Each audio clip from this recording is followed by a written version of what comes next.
15.5 is about finding surface areas. Okay. Now there are three different procedures that can be utilized to find the area of a surface. Okay. First of all, if the first one requires what is called a parametrized curve. Okay. If we can find a parametrization that will parametrize a given surface, then that is the first method. Okay. Method 1, using parametrizations.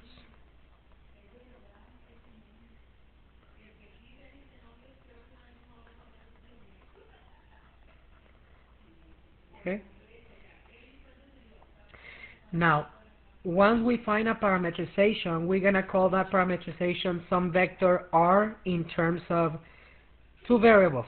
We're gonna find the parametrization in terms of two variables. We're gonna call those variables u and v, for example. Okay. Now, once we find the parametrization in terms of u and v, okay, it's gonna be a vector. Okay, that is going to basically parametrize some surface. Okay, let's just give the sketch of a surface. Okay. Now, to find the area of the surface, just think of the following. Whatever the surface is, if we were to stretch it over, this surface will make like a shadow of a rectangular region. So the shadow of that surface will be kind of rectangular, right? That this is like what it would look like. So if we can find a parametrization of this surface, then what we can do is the following. We are going to get the derivative with respect to one of the variables, okay, and that will give us a tangent vector in one direction. Okay, I'm gonna call that derivative r of u. Okay, the derivative of the vector with respect to the first variable, which is u. Then I can get the derivative with respect to another vector, which is r of v. Okay, let's say this is r of v right here.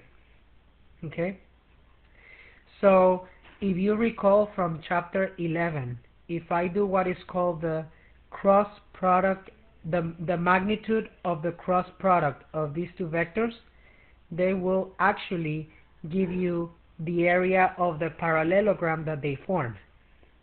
However, that doesn't guarantee that this parallelogram will go all the way to the end of the surface. So that means that's when the integration comes into play.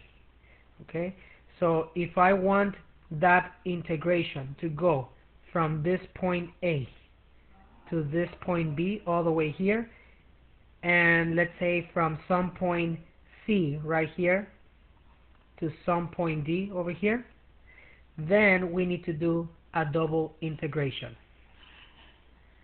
Okay, and again, the order is up to you, so whatever order works. Okay, from A to B and then from C to D, for example, and that would be in terms of du and dv, or dv and du. Okay, so this integration will calculate what is called the area of the surface in parametric form. Okay, all right, this is the first method. Now, some parametrizations will be hard to do.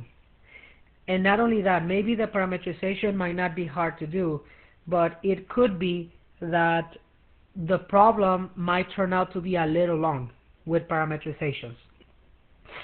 In those cases, we have two other options to find the value of the surface, to find the value of the area of the surface. Second is through its explicit form of the surface. You know, what does it mean by the explicit form? If the surface, the formula or the formula for the surface is given explicitly. Explicitly means that the function z is given as a function of the variables x and y. Okay, so if the formula is given as z equals to a function in terms of x and y, that is called an explicit form. We can also find the area of whatever surface that is given in explicit form through the following formula. It would be the double integration of some region R, okay, of the square root of the partial derivative with respect to x squared plus the partial derivative with respect to y squared plus 1, and then dA, whatever the order of integration is. It might be rectangular integration, polar integration, whichever. This will also generate the same area as this one instead of using parametrizations. Now, third method. If the surface, if the function or the surface is given to you in an implicit form. What does it mean by an implicit form? It's given to you as a function of x, y, z equals to some constant. Equals to 0, equals to 1, equals to 2, but all the x, y, and z's are mingled together on one side. Basically, that's an implicit form. For example, x squared plus y squared plus z squared equals to 4. That's a sphere, but the sphere is given in a form that is called implicit. Okay, so if it is given in implicit form, then you find the surface area with the following formula: the double integral of some region R, okay, of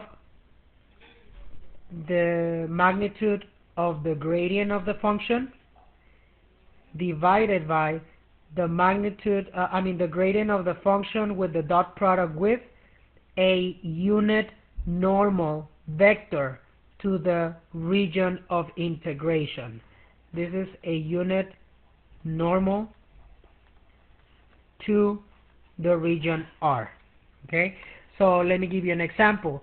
If the region R consists of a region in the xy plane, a vector that will be perpendicular to anything that lies on the xy plane, it's a k vector.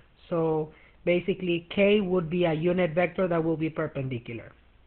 So for example, if the region R, it's a region that lies in the yz plane, then a unit vector that will be perpendicular to the yz plane will be I. Okay, so then you get the dot product of those two, and then you get the absolute value or the magnitude of that, and then of course dA. It might be that you integrate in rectangular or polar, whichever way, it's going to give you the same result. So these are the three different formulas to calculate the area of a surface, the surface area. So the first thing is we're going to find the parametrization of this paraboloid. Okay. Now, for the parametrization of this paraboloid, we're going to give, first of all, a little sketch so we can give ourselves an idea how this paraboloid basically looks.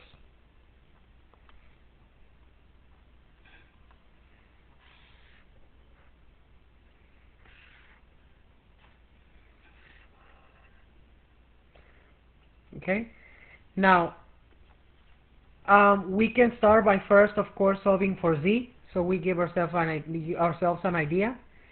So that would be, if I solve for z, then that would be z equals to 9x squared divided by 36 plus 4y squared divided by 36, and then we can reduce it. So that would be z equals 9 and 36 can be reduced by 9, so we get x squared over 4 plus, and 4 and 36 can be reduced by 4, so that gives me y squared over 9. So that basically looks like ellipses. So for any value of z that we put here, we will create an ellipse. However, in order for this ellipse to exist, this value of z has to be greater than 0. So it has to be a number not only less than 9 like it states here, but it also has to be a number between 0 and 9. Okay, so basically as it goes up, it's going to be in the form of ellipses, elliptical, longer on the y-axis than on the x-axis. So we're going to be basically looking at this. And the ellipses are going to be getting smaller and smaller as you approach 0. Okay, this is what a paraboloid basically looks like.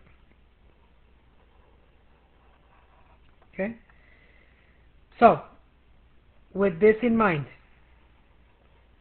we are going to find parametrizations for this. The first thing, we need to parameterize just what is called an ellipse. Okay, the first ellipse that you see right here, okay, has a value of the, for the, the length of the semi-minor axis will be 2, right? And the length of the semi-major axis would be 9. And it is longer on the y-axis than on the x-axis. Would be 3, not 9. So the length of the semi-major axis is 3. So 3 towards the y on each side and 2 towards the x on each side. Right? That's how the ellipses look. So a parametrization would be this. Remember that to parametrize x, when it's a circle, the best way to parametrize it is through cosine of theta and sine of theta. Okay? But instead of using theta and r, I'm going to be using u and v. Okay? So one way to parameterize it, like since this one goes 2 units to each side on the x, this is not a constant value because it's going to start from here, but then as we go up the paraboloid, it's going to start increasing its value. Okay? So I'm going to put it like this. It's going to be 2 cosine of, I'm just going to say u instead of theta, but it's going to be times some other constant v. 2v cosine of theta, but instead of theta, I'm going to say u. Okay? Y is going to be the same thing, but this one, it starts on a 3, has a value of 3 on the ellipses, and then from there it's going to start increasing. Okay? So it's going to be 3v cosine of theta, which in this case theta, I'm putting it as u. Okay? Last, if we want to find z, what we need to do, use this equation that we have for z, this one, and we're going to replace the z with the x and the y with the given equations that we found. So then we're going to have v equals to x, which is 2v cosine of u squared divided by 4, plus y, which is 3v. I made a mistake here. It was supposed to be sine of u.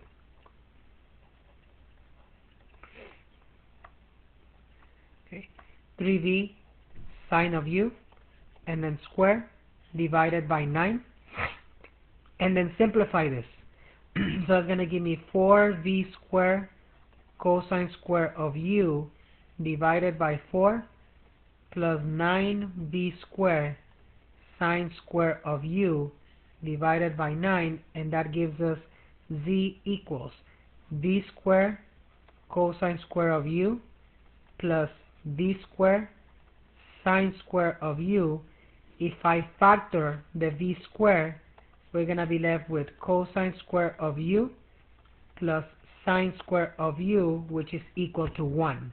So z equals to v squared. So this is going to parameterize the ellipse. Okay? This is parameterizes every ellipse as we start from the bottom all the way to the top, and the z is going to be incrementing by a value of v squared. So then this is the parameterized function. I'm going to call the vector function r. I'm just going to call it r with respect to u and v. So the vector function would be x, which is 2v cosine of u, I, plus y, which is 3v sine of u, j, and then plus the z, which is going to be v squared, k. And now we have to give our values for v.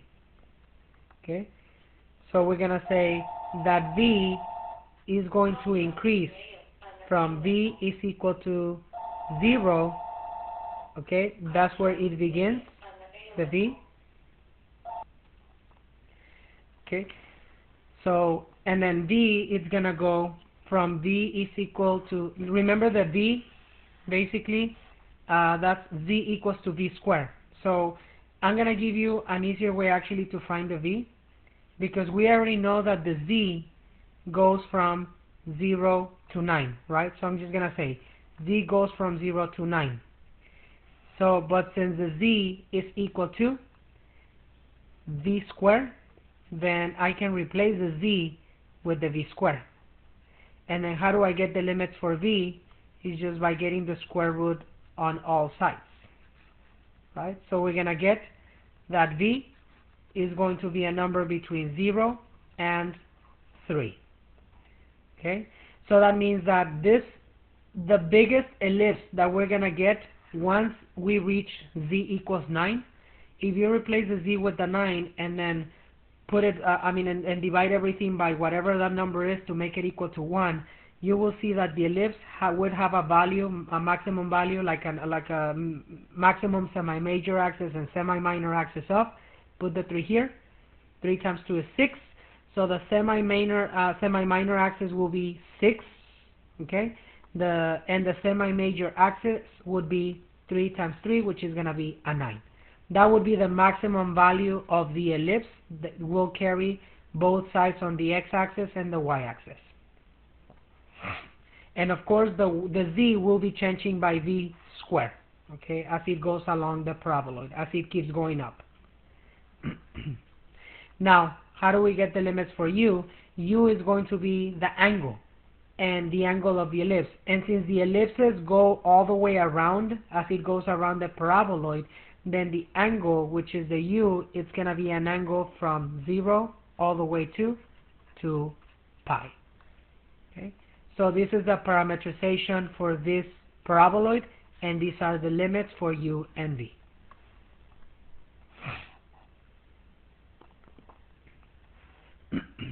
Let's take a look at a few more parametrizations. Okay, this one says, find a parametrization of the surface. It is the surface in the first octant portion of the cone. Z equals to the square root of x squared plus y squared divided by 5. Let's give ourselves an idea of how this looks.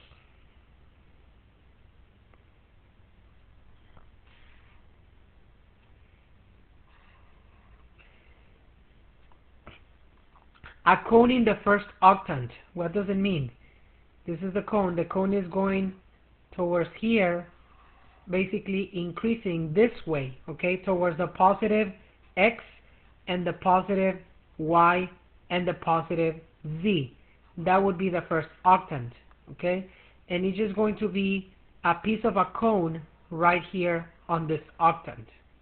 Okay, it's just a piece of a cone, as you can see there. Okay, that's the piece right there.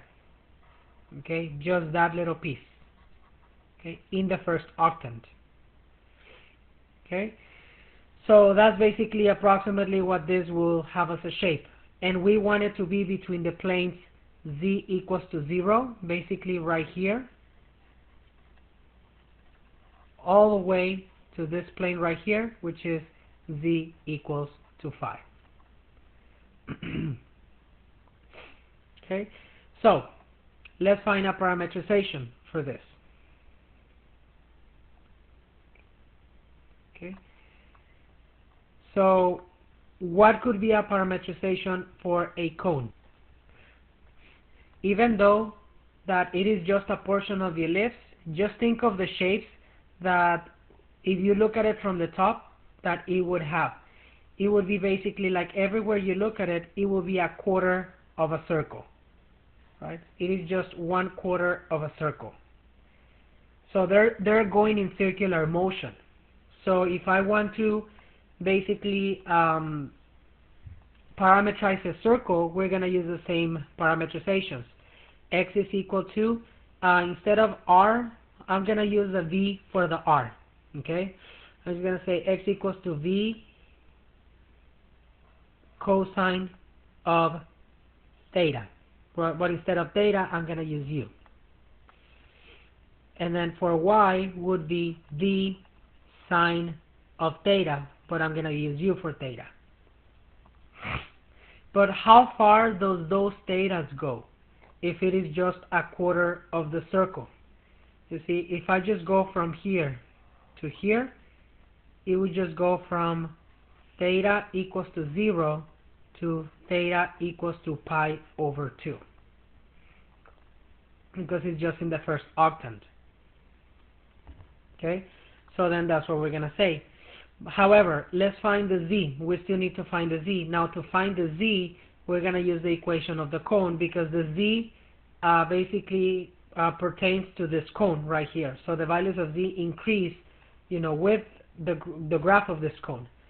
So if I want to find the z in terms of these two, all I have to do is replace them into this equation. So it will be the square root of v cosine of u square plus v sine of u square, and then divided by 5. Simplify this.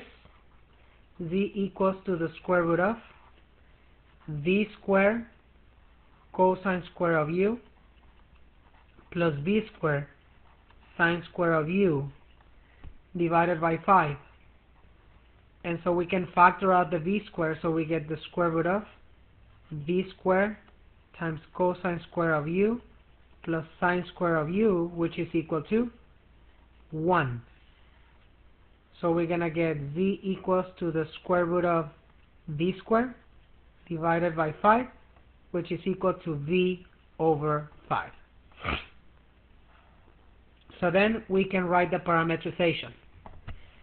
So I'm going to call this vector, the vector function r of u and v, which is equal to x, which is v cosine of u I, plus y, which is v sine of u j, plus z, which is v over 5k. And we said two things, that the thetas, which we call it the u's, right? The thetas are the u's, okay? U is going to go from 0 to pi over 2. Okay? And then the other one would be the V. The V would be the radius. We need to find what's the largest radius that this can achieve. So the largest radius would happen when z is equal to 5. That would be the largest radius. So if we want to find the largest radius, all we have to do is basically substitute the z with the 5 in this equation. Okay? Or even here, because this is z equals v over 5. So the smallest radius is going to happen when z is equal to 0. So we can find them by doing this. I'm going to do it on the side. So on this equation, z equals to v over 5. When z is equal to 0, we get 0 equals to v over 5. So v is equal to 0. And 5 equals to v over 5. So v equals to 25. So v is going to be a value from 0 all the way to 25. And this vector function will parametrize this quarter of the cone in the first octant.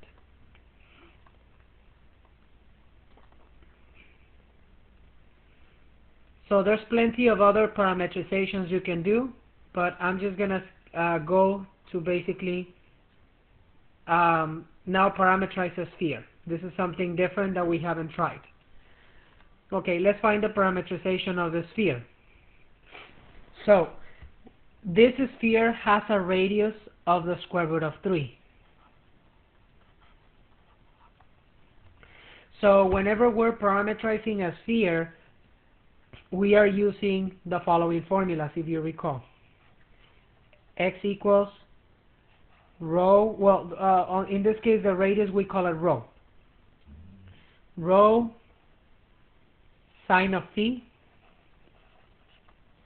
cosine of theta. The y is going to be rho sine of phi, sine of theta, and the z is equal to rho cosine of phi. Let's use u for the theta, and let's use v for the phi. Okay, and we already know that the rho, which is the radius of the sphere, is the square root of 3. So then the equations will be x equals to the square root of 3 sine of v cosine of u. Y equals to square root of 3 sine of v sine of u, and z equals to square root of 3 cosine of v. Those will be the parametrizations. Now we need to find the u limits and the v limits. Now, since on the sphere it creates circles on the x and the y axis, those circles, all the circles on the sphere will go from theta equals to 0 all the way to 2 pi.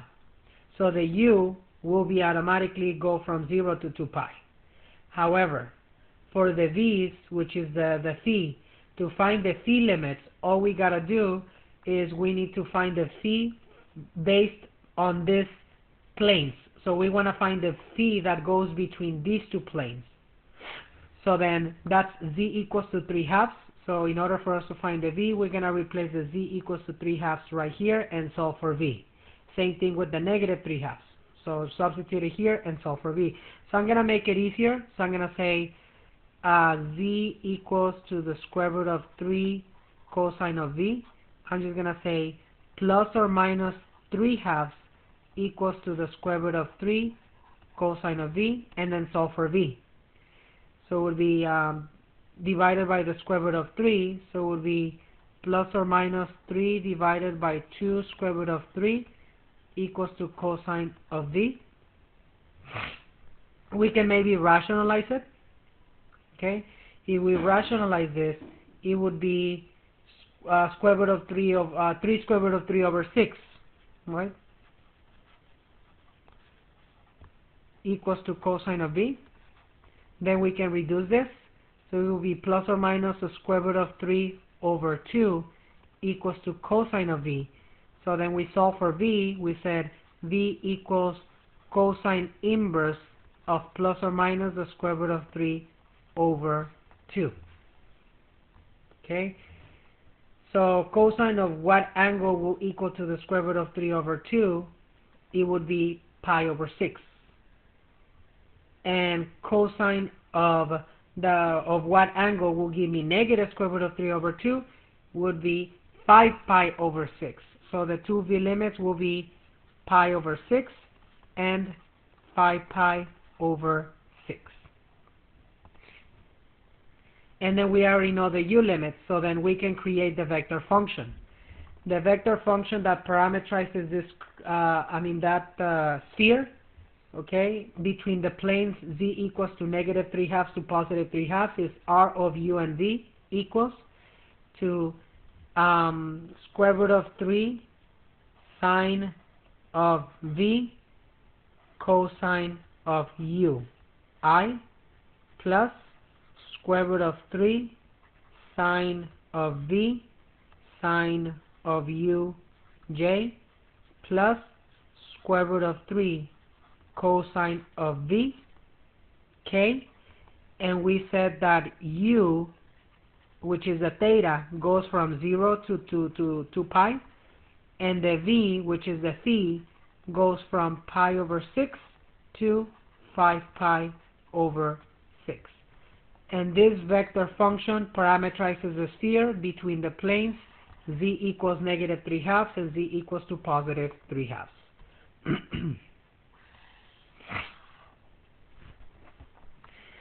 Now it is the time for us to find some surface areas. Okay. All right. I went through the formulas, So I'm you know, when it's in explicit form, implicit form, and when it's parameterized. Now, this first problem, it says, use parametrization to express the area of the surface as a double integral, then evaluate the integral. It says the portion of the plane y plus 2z equals to 2. Inside the cylinder, x squared plus y squared equals to 1. So I'm going to show it to you through a parametrization, but then this one can also be done in a different way. If you notice, this plane function is given to you implicitly. Implicitly means that the x, y, and the z are all mingled together and equals to a constant. So it's a function of x, y, and z equals to some constant. This is an implicit form. Okay, so it can also be solved through the implicit integration. Okay, so first of all, let's do it through a parametrization. Okay, now a parametrization that will parametrize a cylinder, okay, that increases all the way to a circle of radius of 1. This is the biggest radius that this cylinder could have, a radius of 1. It would be the following. X will be equal to, I'm just going to say the V is going to be the radius, let's say, okay, cosine of U, and U is going to be the theta, okay.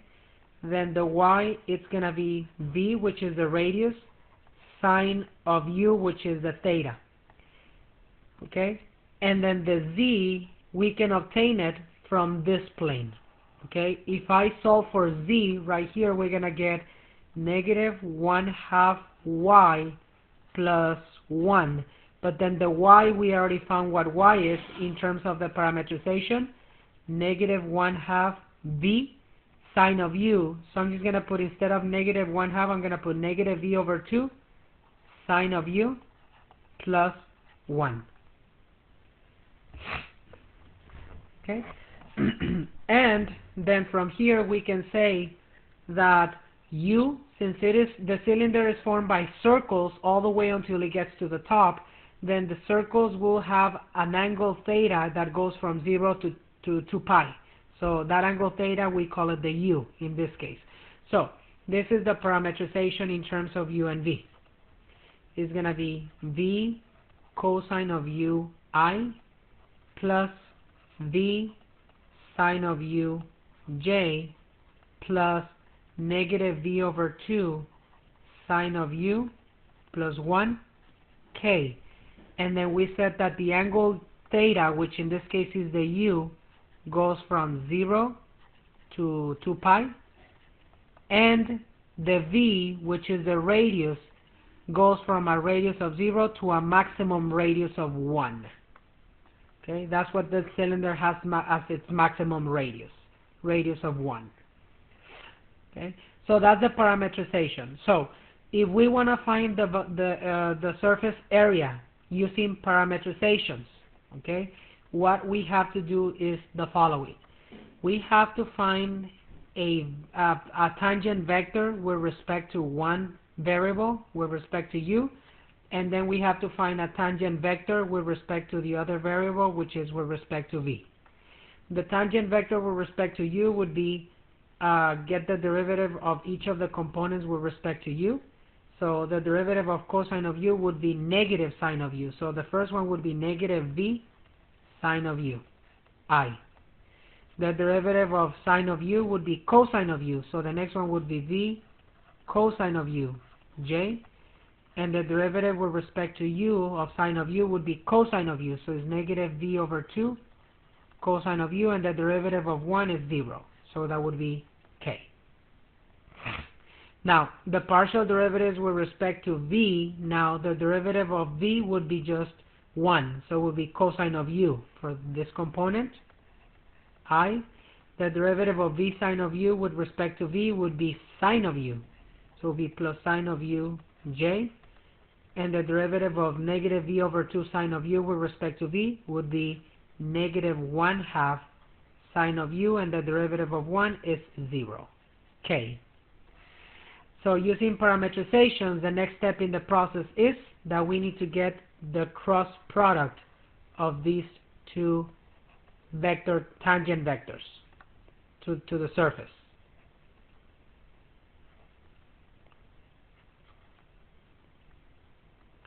Get the cross product. So it would be negative v sine of u, v cosine of u, and negative v over 2 cosine of u. Then right here, we're going to put cosine of u, sine of u, and negative 1/2 sine of u. So when we get the cross product, it will be I times. Let's start with the I component. Okay, v cosine of u times negative 1/2 sine of u would be negative v over 2 sine of u cosine of u minus negative v over 2 cosine of u times sine of u would be negative v over 2 sine of u cosine of u. And these two will actually give me a value of 0. Then minus j, that will be the next component. Let's continue down here. Minus j. And now we're going to do negative v sine of u times negative 1/2 sine of u would be positive v over 2 sine square of u minus cosine of u times negative v over 2 cosine of u would be negative v over 2 cosine square of u.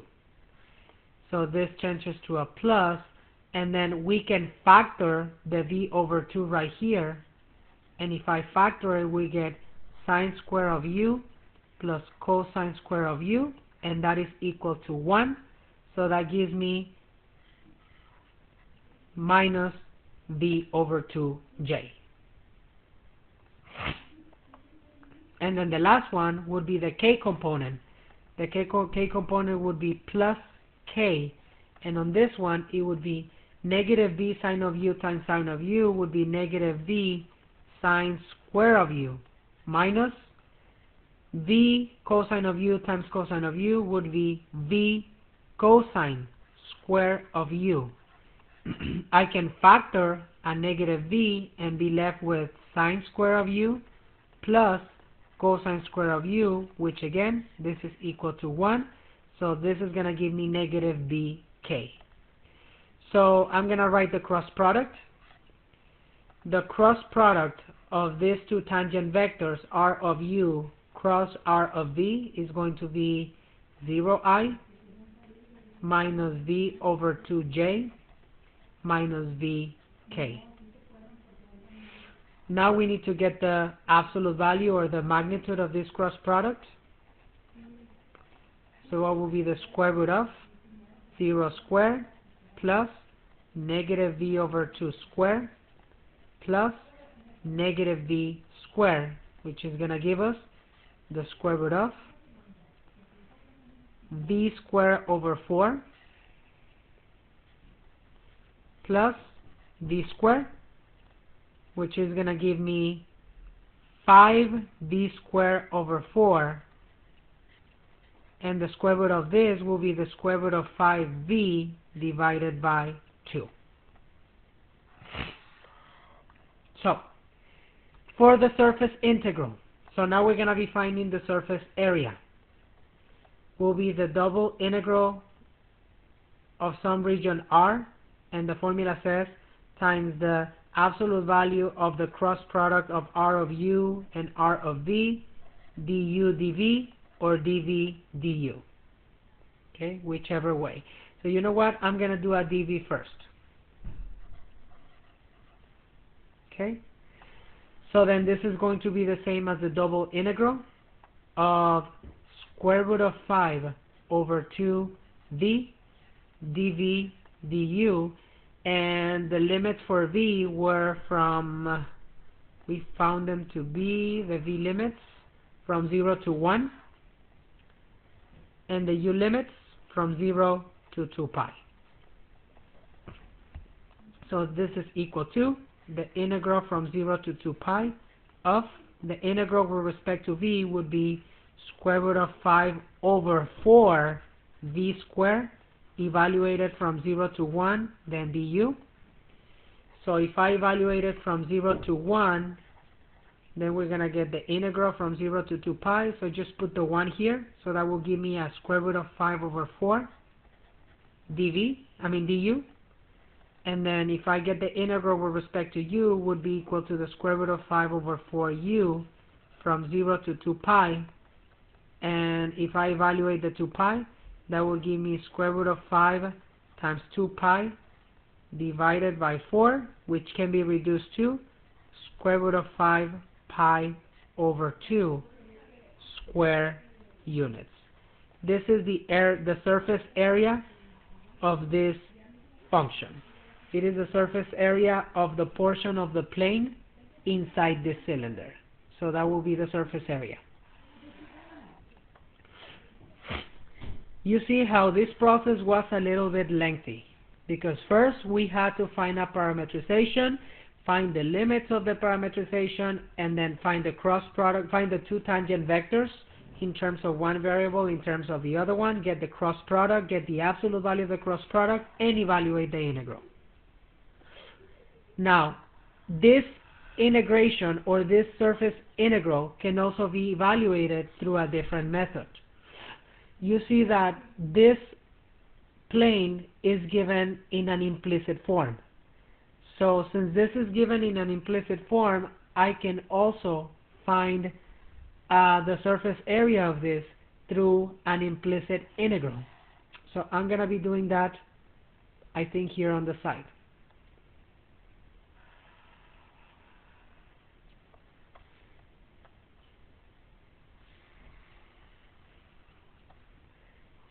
So using its implicit form. Okay? Since this one is given in an implicit form, then what I want you to do first to this plane is set it equal to 0 and then write it as a function of x, y, and z. Okay? So the function of f of x, y, and z, if I equal it to 0, it would be y plus 2z minus 2. Y plus 2z minus 2. Then what you need to do in the implicit form, you need to get the gradient of this function. Partial derivative with respect to x is 0, 0i. Partial derivative with respect to y is 1, so 1j. And partial derivative with respect to z is 2, so it's 2k. Second, now you need to find the magnitude of this gradient, the absolute value. Square root of 0 squared plus 1 squared plus 2 squared. This is equal to the square root of 1 plus 4, which is equal to the square root of 5. Next, I want you to look at the area of integration. This is a cylinder, but in reality, this cylinder has its base on the xy axis. It is basically on the xy axis, this is the area of integration. You get a circle that has a radius of 1 right here. Okay, that's what this is, right? Circle of radius of 1. So we need to identify a normal vector to any circle that lies, or anything that lies on the xy plane. A normal unit vector that will be a vector that will be normal, and it's a unit vector that will be perpendicular to the xy plane, would be the vector k. That vector will be normal to this. So now that's the next thing we're going to do.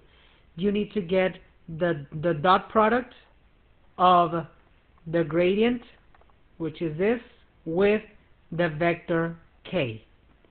Okay? And the dot product will be like multiply the I component. 0, this one does not have an I component, so 0 times 0, it's 0. 1 times 0, because it doesn't have a j component, gives me 0. And then 2 times 1 is going to be 2. Then you have to get the absolute value or the magnitude of that. And if I do the square root of 2 squared, that is just going to give me 2 again. So To find the value of this surface integral through its implicit form, the formula says, this is how you do it. It will be the double integration of the region R, okay, which is that circle right here, of the absolute value of, or the magnitude of the gradient of the function f divided by the magnitude of the dot product of the gradient and the vector k, which is a unit normal vector, and then dA. So right here we're going to get that the surface area equals to the double integral of, when I divide this, it will be the square root of 5 divided by 2. It will just be the square root of 5 over 2. Now, since this area of integration, it's a circle, the best way to integrate it will be through its polar coordinates. Okay? So for the polar coordinates, we say, okay, so this circle is going to enter at a radius of 0 and is going to leave at a radius of 1. And that would be, remember what we put, r times dr and then d theta. And the theta limits, since it is a complete circle, it goes all the way from theta equals to 0 to theta equals to 2 pi. And then we find the value of the surface integral. So first of all, let's integrate it with respect to r. So that would give me the square root of 5 over 4 r squared, evaluated from 0 to 1, and then d theta. If I put a 1, that would be 1 squared, which is 1, so that would give me the integral from 0 to 2 pi of the square root of 5 over 4 d theta. Then we're going to evaluate it with respect to theta. That is going to be the square root of 5 over 4 theta from 0 to 2 pi, which is going to give me the square root of 5 over 4 times 2 pi, which is going to give me the square root of 5 pi over 2 square units. This is the area of the surface. Again, whether I use the implicit form or I used the parametrizations, like parametrizing the function, we can get the surface area in any of these ways.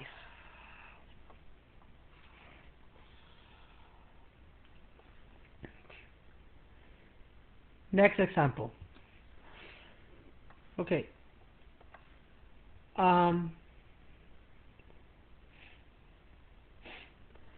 Let's use a parametrization of this cone between the plane z equals to 3 and z equals to 12.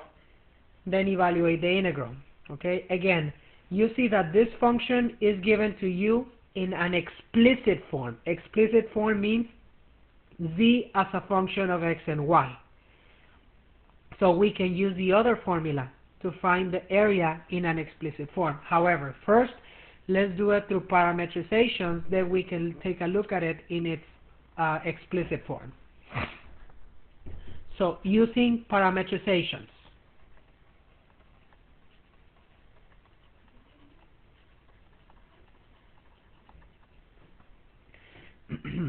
Okay, what are the shapes that you see? Like if you look at the cone from the top, what are the shapes that you see? They are circles. So that means that in order for us to parametrize a circle, we're going to use the equations. X equals r cosine of theta. Okay? However, instead of r, I'm just going to use the letter v. V cosine of u. Okay? Y equals, instead of r, I'm going to be using v sine of u. So instead of theta, I'm using u. Okay? And then we need an equation for z. How do we find it? Well, we're going to use this equation right here and replace the x and the y with the given parametrizations. So it would be v cosine of u squared plus v sine of u squared, and then the square root of that times 3. So z equals to 3 times the square root of v squared cosine square of u plus v squared sine square of u. So I'm going to get z equals to 3 times the square root of, I can factor a v squared, and we're left with cosine square of u plus sine square of u, which this is equal to 1. So then we're going to get z equals to 3 times the square root of v squared times 1, which is v squared. So z equals to 3v. So this is the parametrization for this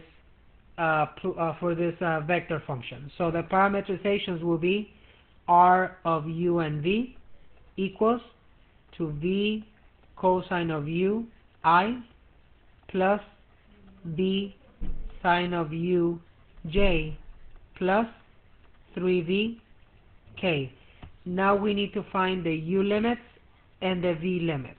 Now, since all of the figures inside the cone, they are circles, so the u, which is the thetas, those are the original thetas, they will go from 0 to 2 pi. And now we need to find the limits for the v. Okay? Now remember that z equals to 3v, so if I want to find those limits, we need to find the limits between the planes z equals to 3 and z equals to 12. Replace the z with the 3 and the z with the 12 right here. So if it is equal to 3, 3 equals to 3v, so v equals to 1. 12 equals to 3v, so then v equals to 4. So the v's goes from 1 to 4. So this is the parametrization for this cone between the planes z equals to 3 and z equals to 12. What we need to do now, we need to find the tangent vectors with respect to one variable and then with respect to the other variable, with respect to u and with respect to v. So the derivative with respect to u would be negative sine of u, so it will be negative v sine of u I. The derivative with respect to u would be cosine of u, so it would be v cosine of u j. And the derivative with respect to u right here, it would be 0 k. Now, the derivative with respect to v right here would be cosine of u I. The derivative with respect to v would be sine of u j.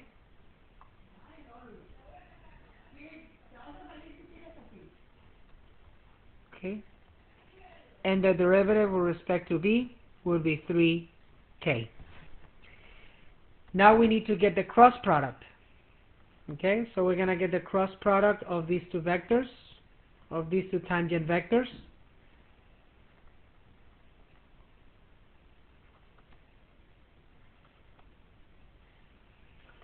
So it will be, let's put it here, negative v sine of u,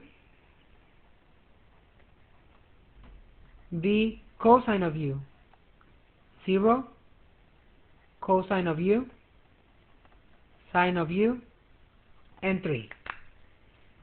So let's do the determinant.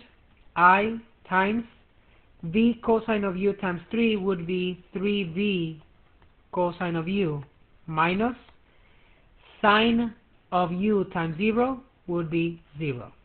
Then minus j. Now negative v sine of u times 3 would be negative 3v sine of u minus 0 times cosine of u would be 0. And then plus k. Then negative v sine of u times sine of u is negative v sine square of u minus v cosine of u times cosine of u would be v cosine square of u. I can factor a negative v right here, and we're left with sine square of u plus cosine square of u, which is equal to 1. So that's going to give me negative bk. So then this is the cross product. The cross product of these two tangent vectors will be 3v cosine of u I. Negative times negative is positive, 3v sine of u j, and then minus vk. then we need to get the absolute value or the magnitude of this cross product. Square root of 3v cosine of u squared plus 3v sine of u squared plus negative v squared.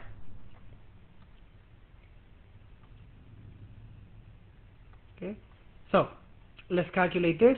This is equal to the square root of 9v squared cosine square of u plus 9v squared sine square of u plus v squared. Now what we can do now is that we can factor from the first two terms. We can factor the 9v squared. So 9v squared times cosine square of u plus sine square of u, this is equal to 1. So that just gives me 9v squared plus v squared. That will give me the square root of 10v squared, which is equal to the square root of 10v. Now, to calculate the surface area, we are going to get the double integral of some region R, okay, of the absolute value of the cross product of R of u and R of v, then du, dv, or dv, du. So I'm going to do a dv and then a du.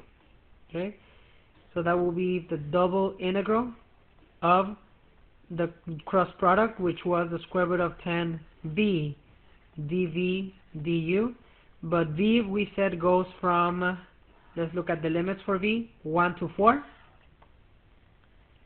And u goes from 0 to 2 pi. So the integral with respect to v would be square root of 10 divided by 2 d squared from 1 to 4, then du. Evaluated from 1 to 4, so we're going to put a 4 there, and then minus f of b minus f of a. If I put a 4, that would be 16 divided by 2, that would be 8 square root of 10 minus, if I put a 1, that would be 1 squared, so that would give me 1, which is the square root of 10 over 2. And we're going to do a du to this. Surface area equals the integral from 0 to 2 pi. Now, 8 square root of 10 minus square root of 10 over 2, this is 16 square root of 10 over 2 minus the square root of 10 over 2 is 15 square root of 10 over 2 du. The integral of that would be 15 square root of 10 over 2 u, evaluated from 0 to 2 pi. So once we evaluate the 2 pi, it's going to give us 15 square root of 10 over 2 times 2 pi, which is going to give us 15 pi square root of 10 square units. That would be what is called the area, the surface area. Okay, that will be the surface area of the cone. This cone between the planes z equals to 3 and z equals to 12. The area of that surface will be given by 15 pi square root of 3 square root of 10 square units. This is not the only way to evaluate this integral. Remember, parametrizations usually make it the longest. Okay, this was very long through parametrizations. But again, like I mentioned, this is not the only way to evaluate this integral. Since this function of the cone is given as a function of z equals to a function of x and y, then in this case, we can actually find the value of the surface integral through its what is called explicit form.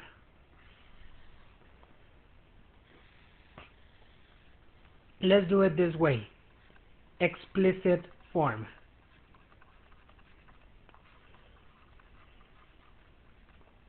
For the explicit form, we need the following.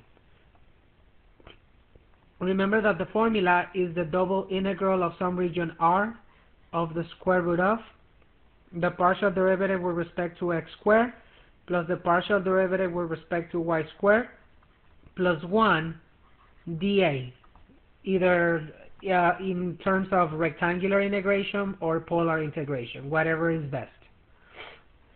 So, in the explicit form, let's take a look at what we're going to do. So, we're going to take a look at the equation of the cone. The cone is z equals to the 3 times the square root of x squared plus y squared. Let me just make sure that it is correct. Yes. So we're going to get the partial derivative with respect to x. Okay. Remember that this z means f of xy equals, right? 3 times the square root of x squared plus y squared. So now we're going to get the partial derivative with respect to x. That would be 3 times 1/2 of x squared plus y squared to the power of negative 1/2 times the derivative of the inside, which is 2x. If I fix this, this is going to end up like this. So 3 times 1/2 is 3/2 times 2x. It would be 3x, right? 3x. So we're going to get 3x. And this x squared plus y squared to the power of negative 1/2 means divided by the square root of x squared plus y squared. Now you need to get the partial derivative with respect to y. Again, 3 times 1/2 times x squared plus y squared to the power of negative 1/2 times the derivative of the inside, which is 2y. And 2y times 1/2 is y times 3, would be 3y. And that power of negative 1/2 means over the square root of x squared plus y squared. Now we're going to evaluate the integral. Remember that this region R, in this case, is like if we look at it from the top on this cone, they're going to look like circles, right? It's going to be a circle right there. That's what the region would be. Okay? So the region would be a circle. So probably we can evaluate it using polar integration. That would probably be the best way. Alright, so first of all, let's get the integral fixed up. So that will be the double integral of some region R. I'm not gonna do I'm gonna put surface area. Surface area equals the double integral of some region R. I'm gonna put the limits afterwards. I'm just gonna first fix it. Okay? Of the square root of the partial derivative with respect to x, which is 3x over the square root of x squared plus y squared, and that being squared, plus the partial derivative with respect to y squared, which is 3y over the square root of x squared plus y squared, squared, plus 1, and then dA.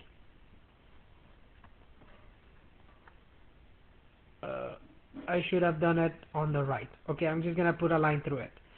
So surface area equals the double integral of some region R of the square root of. Now when I fix this, when I square it, it's going to become a 9x squared and then plus a 9y squared. Everything over, like when I square this, is going to become x squared plus y squared on both denominators. So the denominator would just be x squared plus y squared. And then dA. That's going to give us surface area equals double integral of some region R of, we can factor a 9 from the top. If we factor a 9, we're left with x squared plus y squared divided by x squared plus y squared dA, which basically is going to give us the double integral for some region R of the square root of 9 dA, which is equal to 3 dA.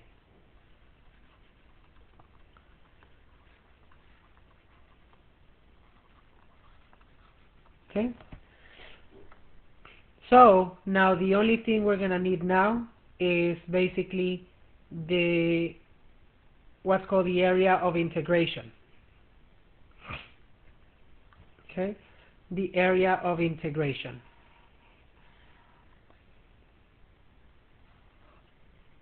So for the area of integration, we need to find the best way probably would be doing it in polar coordinates. By the way, I just noticed I forgot something here. I forgot on the formula this 1. I'm just looking at it, so I'm just gonna add it here. So don't forget about this plus 1. So let me fix this. So that should be a plus 1 right here on the side, plus 1 right here on the side inside of the square root. So that will be the square root of 9 plus 1. I forgot that, so then this is going to change. This is the square root of 9 plus 1 right there, which is going to be the square root of 10. So let's go ahead and fix this. Okay, the square root of 10 d8. And from here we're going to work it out. So for the limits of integration, since this one basically it's circles, like if you look at it from the top, like the intersection between the planes z equals 3 and z equals 12, both of them will be circles. So if you substitute a z with the 3 right here, you're going to get the following equation. So I'm going to put it there. So it has to be between the planes z equals to 3 and z equals to 12. So on the equation of the plane, of the cone, z equals to 3 square root of x squared plus y squared. If z is equal to 3, then you're going to get 3 equals to 3 square root of x squared plus y squared. So you're going to get 1 equals to x squared plus y squared. Okay, so that would be basically r squared equals 1, which is r equals 1. If z is equal to 12, you're going to get the following. 12 equals to 3 square root of x squared plus y squared. Okay, so that would be 4 equals to the square root of x squared plus y squared. So that will be 16 equals to x squared plus y squared. So 16 equals to r squared. So r equals 4. Okay, so the area that you were looking at, it will be 2 circles. Okay, so it will be a circle. Basically, this is the region of integration. Okay,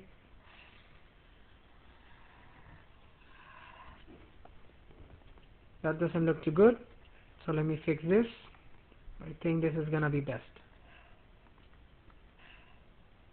Okay, basically the region is going to start from the origin and is going to enter on a circle of radius of 1 and is going to leave on a circle of radius of 4. Okay, so then on my integral, this is the way it's going to look. Surface area integral equals to the double integral of the square root of 10, and I'm going to put r dr. dr is going to start from a radius of 1 to a radius of 4, and the thetas will actually go from 0 all the way to 2 theta. 2 theta, 2 pi. Okay, from 0 to 2 pi d theta. Then when I evaluate this integral, it should give us the same value as with the parametrizations form. Okay, so that would be the same thing as the integral from 0 to 2 pi of the square root of 10 over 2 r squared from 1 to 4, then d theta. Surface integral equals the integral from 0 to 2 pi of, if I evaluated with the 4, that would be 16 divided by 2, that would be 8 square root of 10, minus 1 square is 1, so that would be square root of 10 over 2,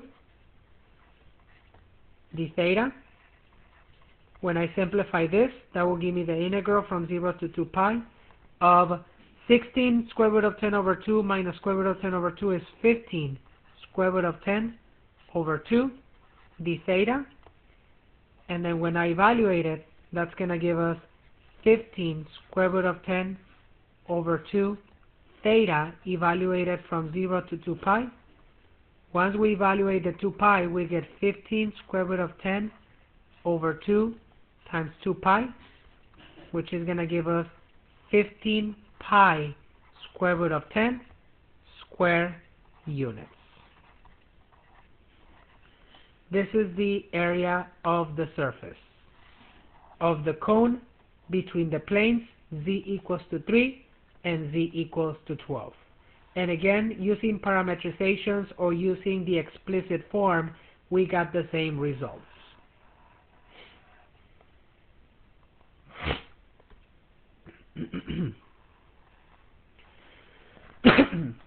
Let's take a look at a couple of more problems for surface integrals. Now, use parametrizations to express the area of the surface as a double integral, then evaluate the integral.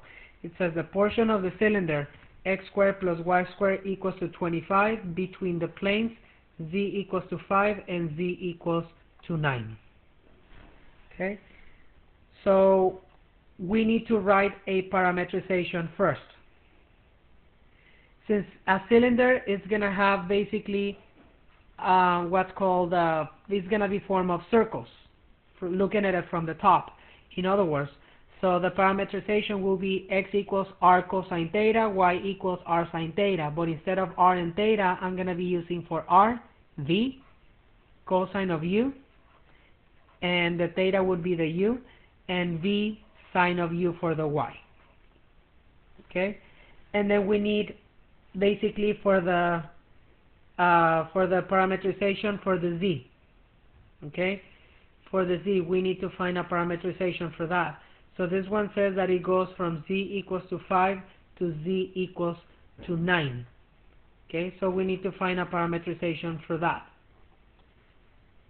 By the way, in this one, actually, since this one is being intersected by a surface that is like a planar surface, is not diagonal like the other one we did. In this one, this circle is going to have the constant radius of 5. It's not going to change. So for this one, we don't need to put a variable for the radius. It's always going to be a constant of 5 because it's being cut between z equals 5 and z equals 9. Let me give you the idea on this one so you see basically what we're looking at.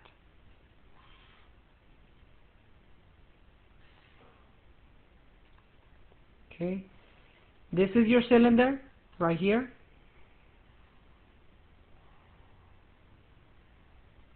Okay, and it's going to keep going this direction. Right? But this cylinder is specifically being cut from some z equals to 5, for example, right here, to z equals to 9, for example, right here. So it would just be the cylinder that we get between these two planes. We're talking about this piece only. Okay? It will be this part of the cylinder.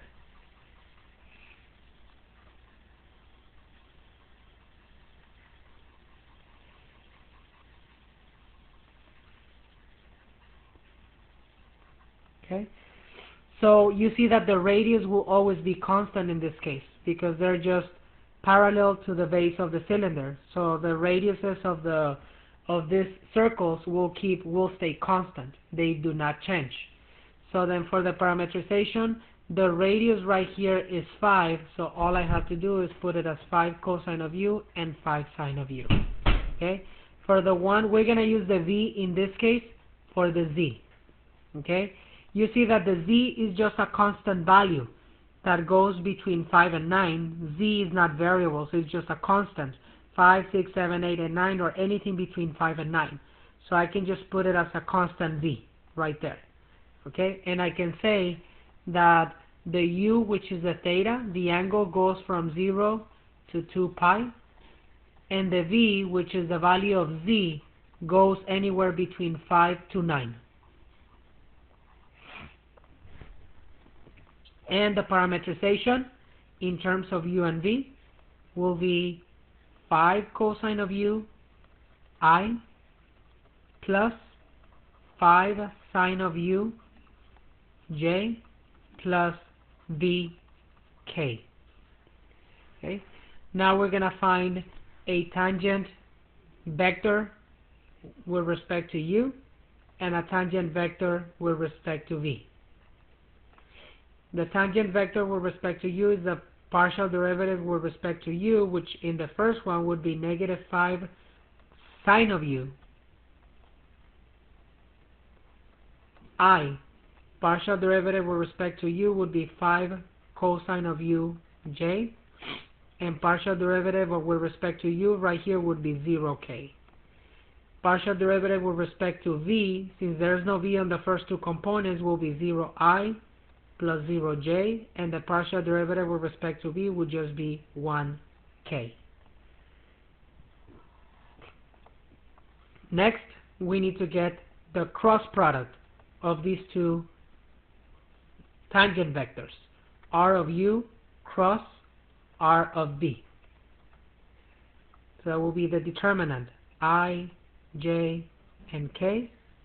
So we're going to have -5 sine of U, 5 cosine of U, 0, then 0, 0, and 1. Let's get the cross product. So it will be I times 5 cosine of U times 1 is 5 cosine of U, minus 0 times 0, which is 0, minus J, and then -5 sine of U times 1 is -5 sine of U, minus 0 times 0 is 0, then plus K. This will be -5 sine of U times 0 would be 0, minus 5 cosine of U times 0 will also be 0. So then we're going to get the following.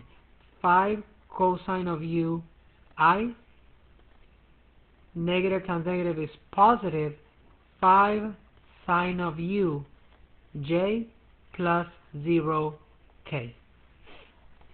Now the next part of the process, remember we need to get the absolute value or the magnitude of the cross product of these two tangent vectors. So it would be 5 cosine of U squared plus 5 sine of U squared plus 0 squared.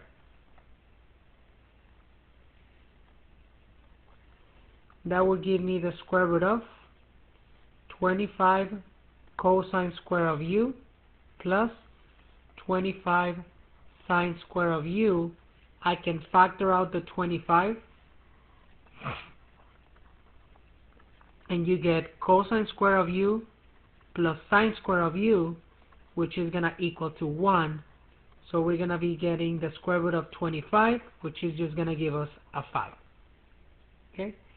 So, surface area is going to be equal to the double integral of the region R, okay, of the what's called the absolute value of R of U cross R of V, dV du or du dV. Yes, I'm going to do dV du. So that would be the double integral of 5 dV du, where V goes from 5 to 9 and U goes from 0 to 2 pi. So that is equal to the integral from 0 to 2 pi of 5V evaluated from 5 to 9, then du. So if we evaluate it, we're going to get the integral from 0 to 2 pi of 45 minus 25 du, which is equal to the integral from 0 to 2 pi of 20 du. And that would be the same thing as 20u evaluated from 0 to 2 pi, which is going to be 40 pi square units. This is the area of the surface. Okay.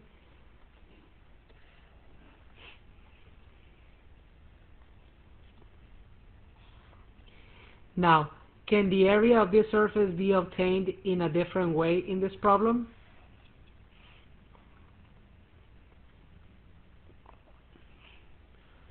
This one is an implicit form.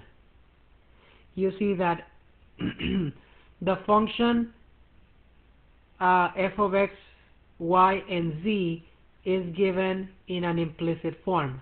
In terms, basically, x, y, and z are all together, and it's equal to a constant value. So we should be able to evaluate the integral through its implicit form as well and still get the same result. Okay, so I'm going to do this through the implicit form on the side.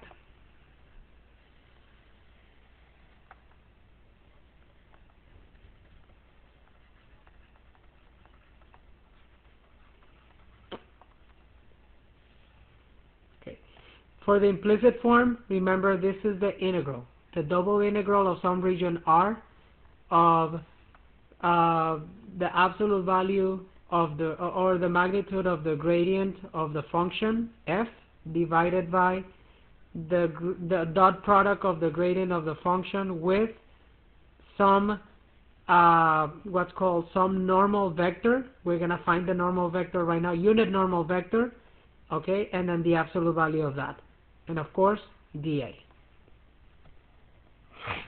So in this case, since this is a cylinder, okay, the base of that cylinder is a circle. That is your region of integration.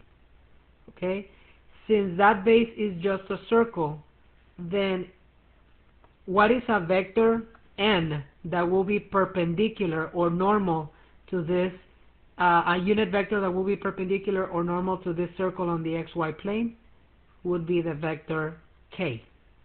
So that's what the n would be. Okay, so first of all, let's get the function f of x, y, and z. So by moving the constant over to the other side, so we're going to have a function, in this case it's a function in terms of x and y, equals to x squared plus y squared minus 25. We need to get the gradient.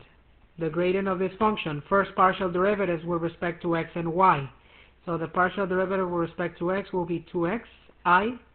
Partial derivative with respect to y would be 2yj.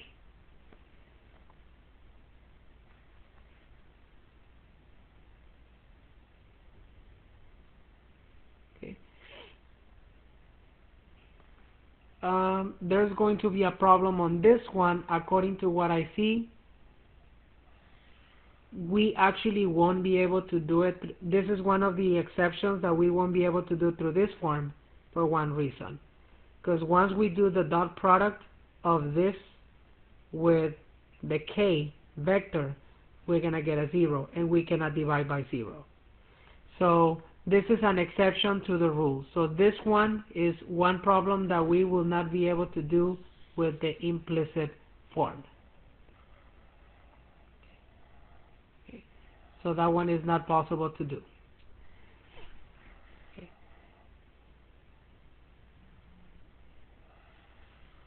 Alrighty. So that one we're going to take it off the picture, so it cannot be done with the implicit form. Okay. So the only way to do this is through the parametrizations.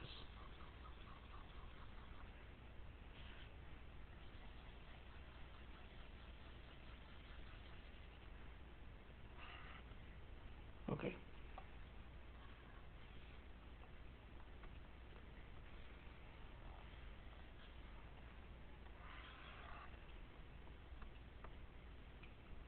Alright, so let's do a few more problems here. So I think I'm just going to pick and choose.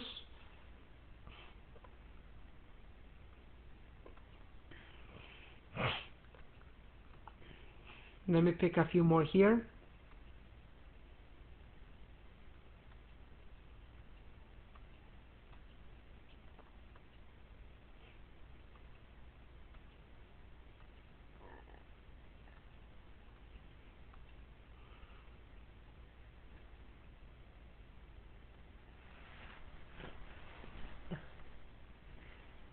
Okay, so this is another application. It says, find an equation for the plane tangent to the cone. Okay. So this one we're going to do what we did before. Okay, so to find an equation for a plane, first of all, we need to get two tangent vectors to two tangent vectors to this vector function. get the cross product, and the cross product will be actually a tangent, will give us a vector for the whose components can be used for the tangent plane. Okay, so first we need to get the partial derivatives with respect to r on this vector, and then get another vector whose partial derivatives will be with respect to theta. So with respect to r would be cosine of theta I plus sine of theta j, plus with respect to r would just be k. Partial derivatives with respect to theta would be negative r sine of theta I plus r cosine of theta j, and the derivative with respect to theta right here would be 0k. Then we need to get the cross product.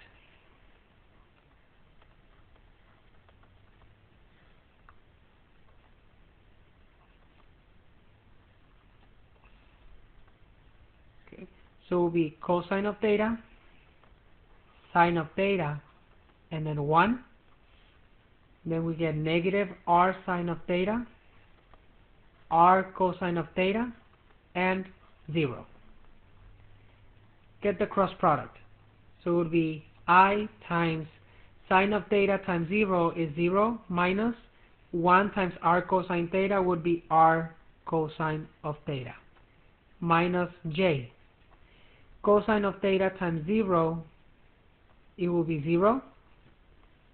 Okay, then minus 1 times negative r sine of theta is negative r sine of theta, which changes to a plus here, and then plus k, and then we get cosine of theta times r cosine of theta would be r cosine square of theta, minus sine of theta times negative r sine of theta would be negative r sine square of theta.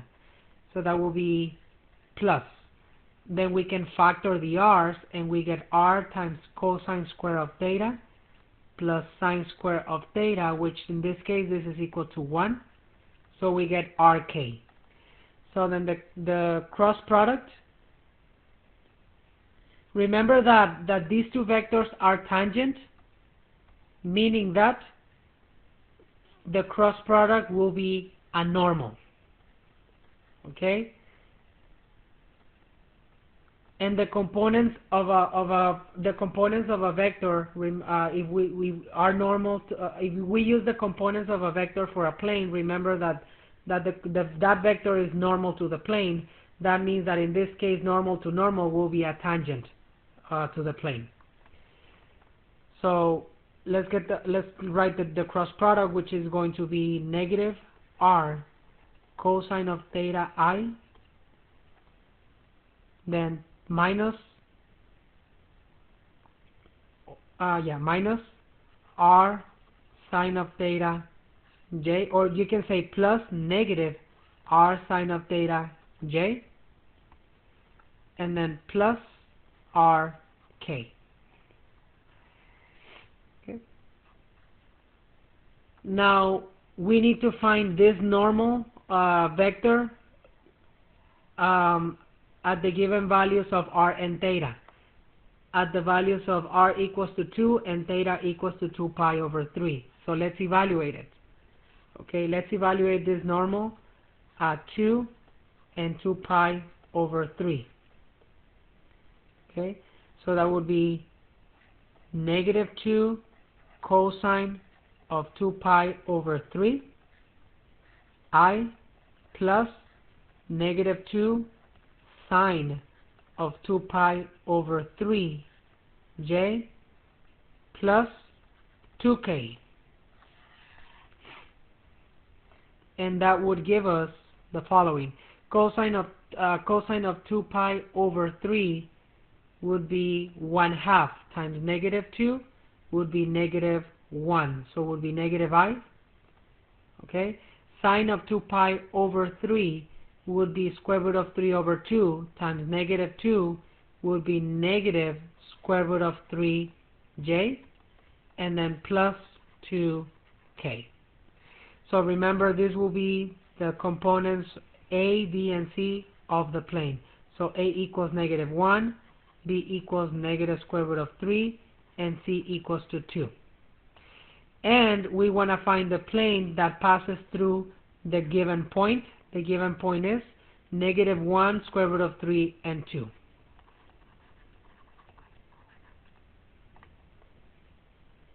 Okay, this is my x of 0, y of 0, and z of 0. Remember the component form of the equation of a plane?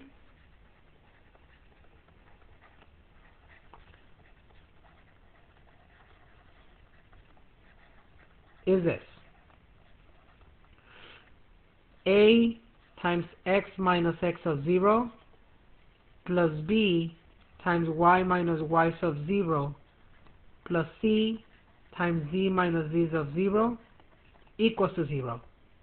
Then let's substitute the values. So -1 times x minus -1 plus -square root of 3 times y minus the square root of 3 plus 2 times z minus 2 equals to 0. So the equation of the plane would be, this is a plus here, -x minus 1 minus the square root of 3y. Then this is going to give us, when I distribute it, plus 3 plus 2z minus 4 equals to 0. Combine all these constants. So -1 plus 3 is 2. 2 minus 4 is -2. So we get -x minus the square root of 3y plus 2z equals to, minus 2 equals to 0. So the plane would be -x minus the square root of 3y plus 2z equals to positive 2. This is the equation of the plane, tangent plane, to the surface of that cone at the point -1, square root of 3, and 2.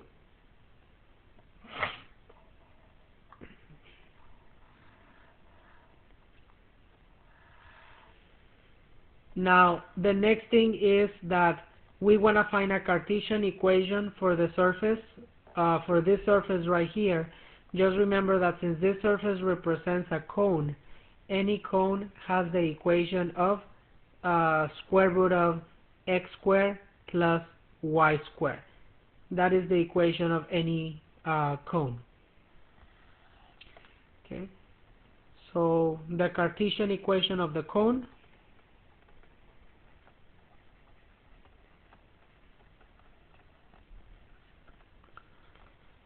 would be z equals the square root of x squared plus y squared. And then you will see that you're going to end up with the same thing. So if you substitute the x with this equation and the y with this equation, look what you're going to get. Okay, so z equals to the square root of r cosine of theta squared plus r sine of theta squared. So you get z equals to the square root of r squared cosine square of theta plus r squared sine square of theta.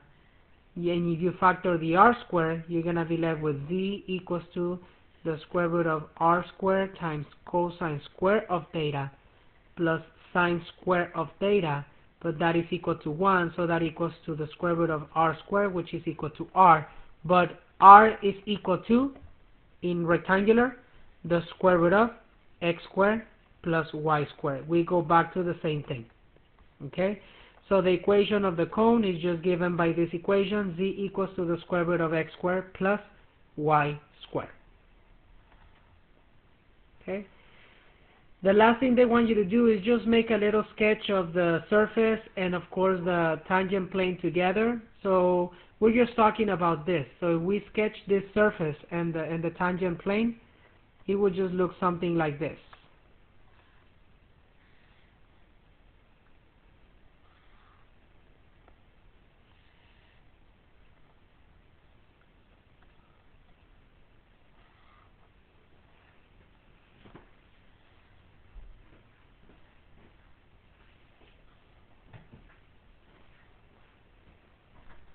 Okay. So you know how the cone looks like, so you would have something like this.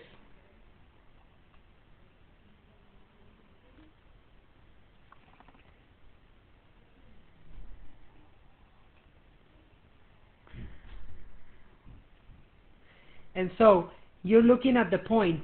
What is the point? 1 square root of 3 and 2. So where is that point located? -1 is basically back here. Square root of 3 is like a little bit more than 1. And then 2, it is like over here. So that point is approximately located somewhere back here. So -1, 2, and then up, let me see, here, here, and then up on the 2. Yeah, somewhere over here. Okay? So if you were to plot some points from this plane, you can just go ahead and plot a few points from this plane for X, Y, and Z and sketch it. It will kind of look like a rectangular plane that will touch the surface right here at only this single point. This will be the tangent plane. Okay? This will be a sketch of what that will actually look if it was to be sketched with exactitude.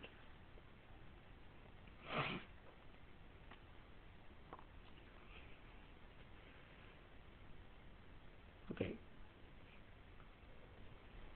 Let's see. Now they don't tell us what to do. On the next few problems, they don't tell us what to do. We have to determine what would be the most appropriate method to use to evaluate the surface integral. Okay. What do you all think would be an appropriate method for this? This paraboloid is given parametrically. Not parametrically, I'm sorry. Is given implicitly. Okay? Why does it mean by implicitly? That the x, the y, and the z are all together and is written and it's equal to a constant. So this is given as a function of x, y, and z equals to some constant. Right? So then we're going to call that function, make sure that it is equal to 0, first of all.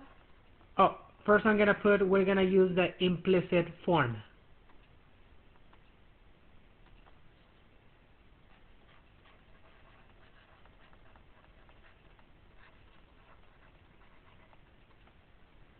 Okay. And by the way, I was noticing that the other one didn't work. Remember the one that I tried here? Because this, it is written implicitly, but it is not a function in terms of f of x, y, and z. It has to be, in order for it to be implicit, it has to be a function of f of x, y, and z equals to a constant. This does not have a z in it. That's why it was not going to work.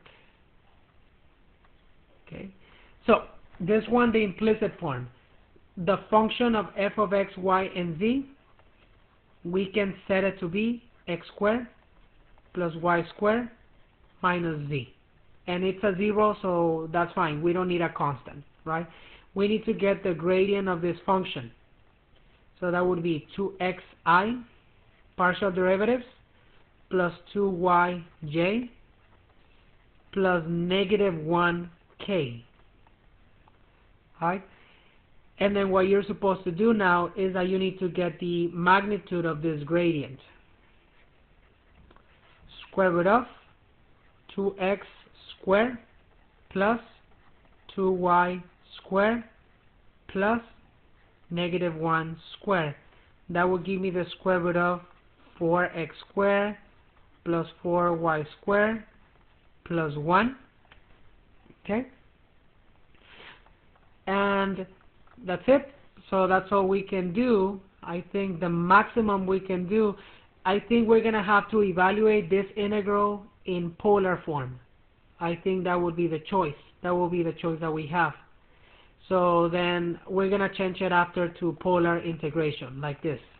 Now, the next thing we need is we need to find a normal vector to the area of integration. Okay? So these two will be intersected at the plane z equals to 20. So then I need to evaluate this when z is equal to 20 right here. So that would give us x squared plus y squared minus 20 equals to 0, which is x squared plus y squared equals to 20. That means that if we look at it from the top, the area of integration will just be a circle on the xy plane. Well, not on the xy plane, at z equals to 20, like the intersection of the paraboloid will be a circle. But the shadow that that circle will make, we can make it as a shadow on the xy plane. That's the shadow. This is your region of integration. What would be a vector that is perpendicular to anything that lies on the xy plane, or that is parallel to the xy plane? A normal vector would be, a unit normal vector will be the k vector. Okay? The k will be our normal vector in this case. Okay? So, now we're going to get the what's called the dot product, the magnitude of the dot product of the gradient and the unit normal vector to the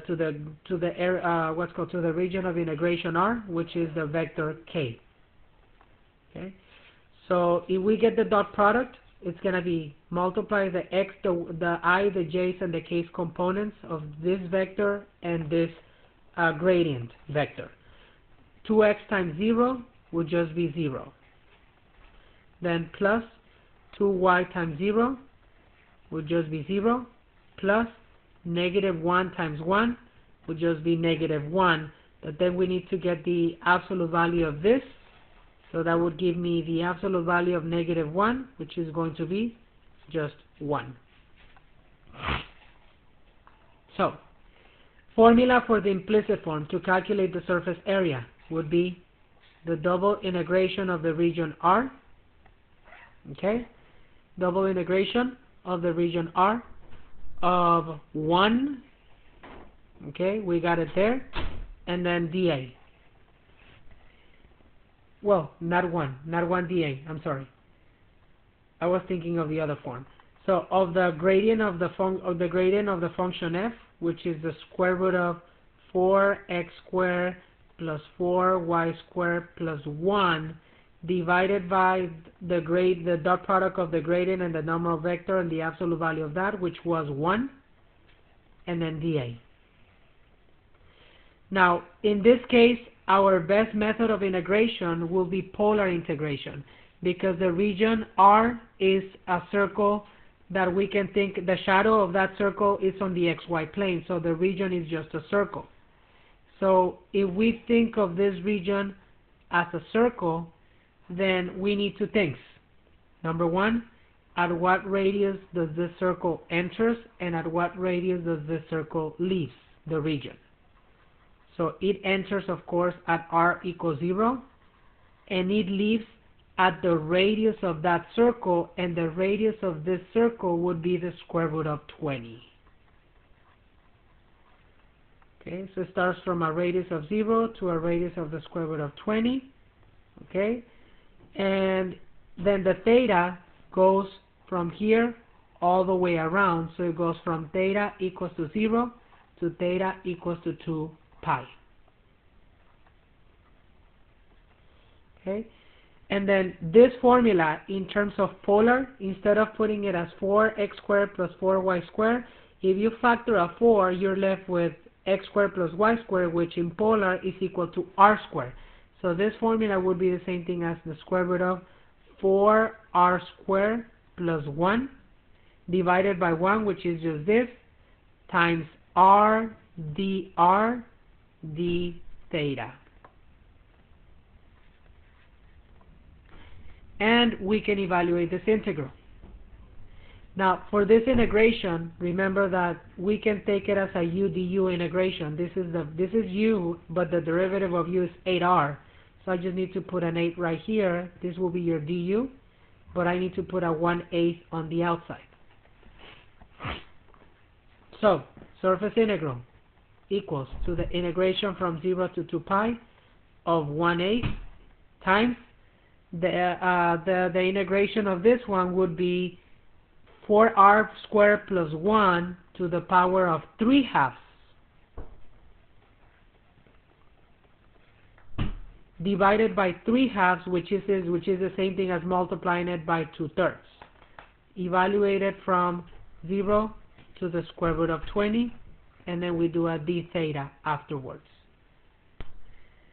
Then let's evaluate it. So if I put the square root of 20, then right here, well, first of all, I can just simplify this right here so we can make it simpler.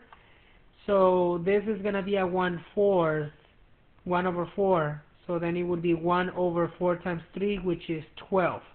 So this is going to give us 1/12 times 4r squared plus 1 to the 3/2 power.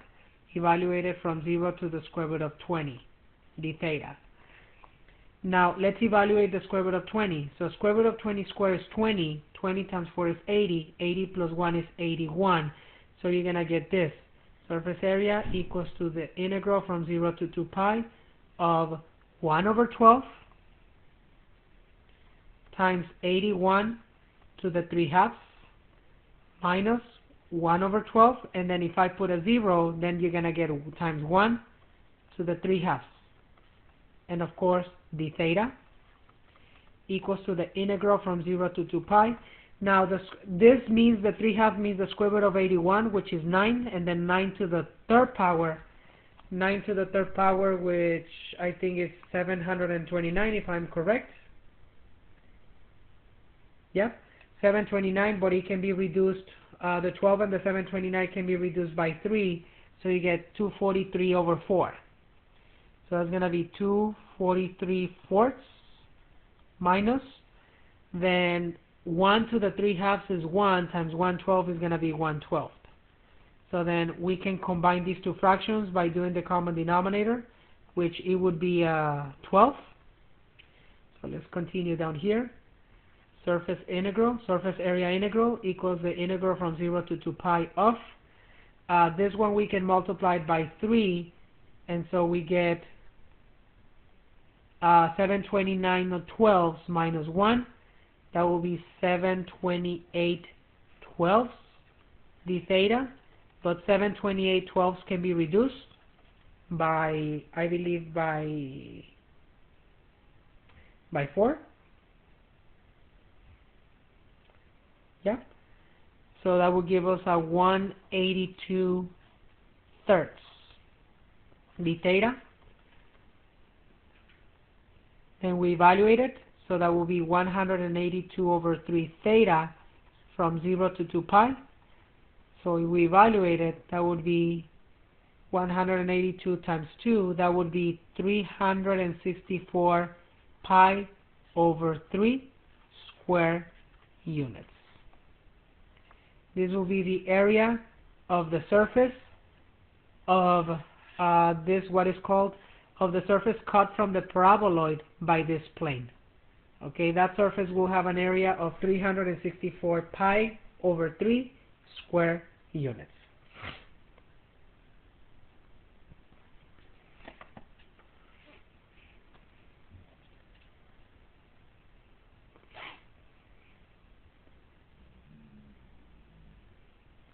Next,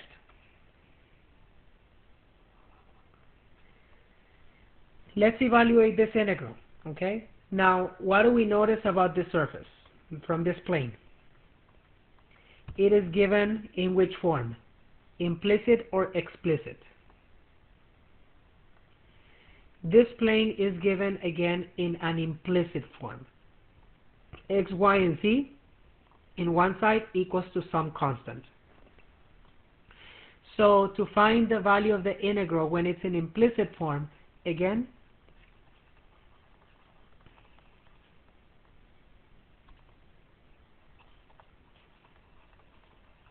is going to be the double integral of some region R, okay, of the gradient, the absolute value of the magnitude of the gradient of the function f divided by the dot product of the gradient, the absolute value of the dot product of the gradient with some normal vector to the region R, and then dA. Okay, So let's write this as a function of f, x, y, and z first by moving the 4 over to the other side. So the function of x, y, and z will be 6x plus 2y plus 3z minus 4. Right? We need to get the gradient of this function. Equals the partial derivatives with respect to x, y, and z will be as follows: 6i plus 2j plus 3k. Then we need to get the magnitude of this.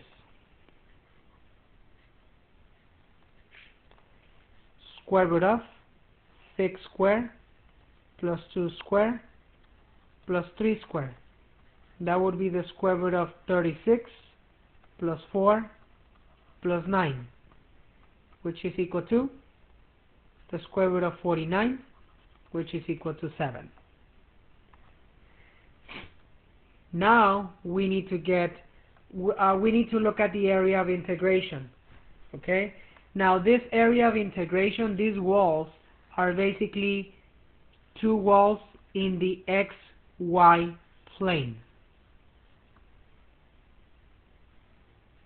Okay?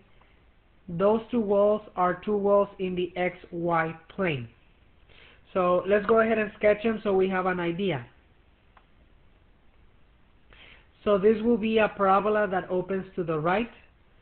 So when x is equal to 0, y is equal to 0. When y is equal to 1 or negative 1, right here, x is equal to 1. Then when y is equal to 2 or negative 2, x is equal to 4.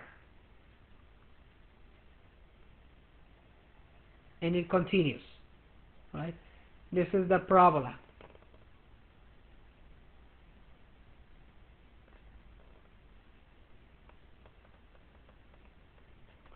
Then we also have another parabola, okay? And this one is when y is equal to 0, x is equal to 18. So basically this one goes the other way around.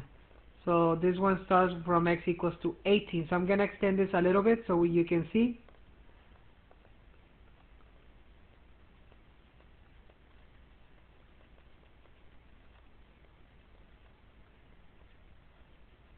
X is equal to 18.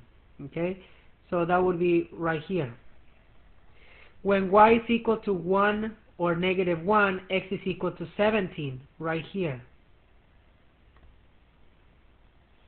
When y is equal to 2 or negative 2, x is going to be equal to 18 minus 4, which is going to be 14. So 17, 16, 15, 14. So it would be right here.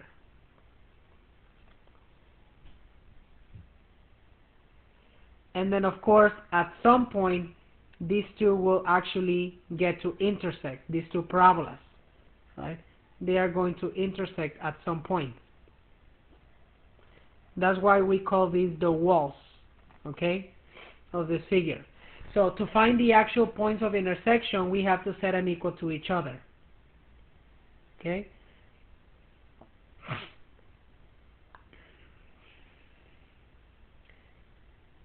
So let's find the points of intersection right here. So I'd set them equal to each other. So it would be y squared equals to 18 minus y squared. So then that would give me 2y squared equals to 18. Y squared equals to 9. So y equals to plus or minus 3. So basically this is saying that they will intersect somewhere when y is equal to plus or minus 3. When y is equal to plus or minus 3, that would happen exactly like 3 squared or negative 3 squared at x equals to 9. So they will intersect right here. 1, 2, 3, 4, 5, 6, 7, 8, 9. The points of intersection will happen exactly here and here. So I should have made them a little bit higher because that's basically where they're going to intersect here. And also this one is going to intersect there. Okay, so let me make it more exact so you can see. So they will intersect basically right here and also right here. Okay, and the parabolas will continue on their way, but this is where the points of intersection will happen. Okay, this one is going to continue this way, this one will continue this way, and this one will continue to the left, and this one will continue to the left as well. Okay, all right. So you see that since this is a region on the xy plane, a vector that will be perpendicular or normal, a unit vector that will be normal to this, will be again a k vector. That vector will be normal to this region on the xy plane. Okay, this is on the xy, so a k will be perpendicular. Okay, so then when I'm doing this, now we're going to get the dot product of the gradient, the magnitude of the dot product of the gradient and the vector k. So again, when I get the gradient, it will be 6 times, there is no I on the k, so that would be 0, and then 2 times, there is no j on that vector k, so it's times 0, plus, and then the k right here is 3 times the k over there, which is 1. That will give me, and the absolute value of that, it's going to give me just a 3. So this is going to be the same as the surface area equals to the double integral of 7 divided by 3, and then we're going to do dx or dy. Now, what is recommended here to do? It is recommended to do a dx first. Why? Because when I do a horizontal cross-section, it always enters and leaves at the same region. So that's why it's best for us to do a dx as on the integration. You see that if I do a horizontal cross-section, it enters at this parabola always, and it leaves at this parabola. Okay? So it enters at the parabola x equals y squared. I'm going to put it there. Enters at x equals y squared, and it leaves at the parabola x equals to 18 minus y squared. And then look at the y limits. The y limits go from here to here, from y equals to -3 to y equals to +3. So then we're doing a dx first, and then we are doing a dy. Okay, so let's do the dx. So when I do the dx, it's going to give me the integral from -3 to 3 of 7 over 3x from y squared to 18 minus y squared, and then we're going to do a dy after. So when I evaluate it, we're going to get surface integral equals the integral from -3 to +3 of, substituting here, 7/3 times, I'm going to write it all, 7/3 times 18 minus y squared minus 7/3 times y squared dy. That will give us the integral from -3 to 3 of 7/3, so 18 divided by 3 is 6.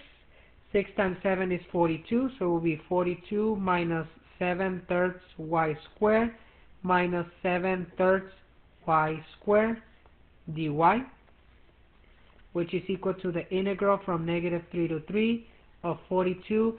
-7/3 minus 7/3 will be -14/3 y squared dy. And now we're going to integrate it with respect to y, so the surface area is going to be 42y minus 14 over 3 times 3, which is going to be 9y cubed, evaluated from -3 to +3.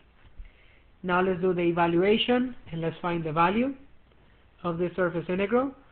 So it would be, put the 3 first, so that will be 42 times 3, which is going to be 126, yeah, minus, put a 3 to the 3rd power, it would be 27 divided by the 9 there, 27 right here divided by the 9 is 3, times the 14 it's going to give us 42. So minus 42 and minus then f of a. Put this limit, so 42 times negative 3, it would be negative 126 minus negative 3 times negative 3 times negative 3 is negative 27 divided by 9. It would be 3. Well, negative 3, I'm sorry. Negative 27 divided by 9 is negative 3 times negative 14. It will be positive 42. So then, when I combine this, it would be 126 plus 126 is 126 plus 126 is 252. Then minus 42 minus 42, which is minus 84.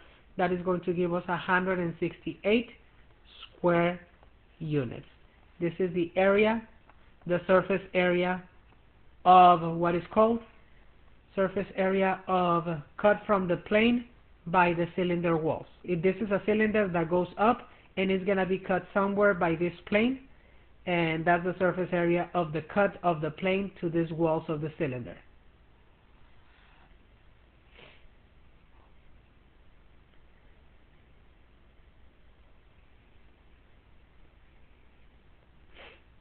Okay, this is something similar. Okay, I think we can skip that.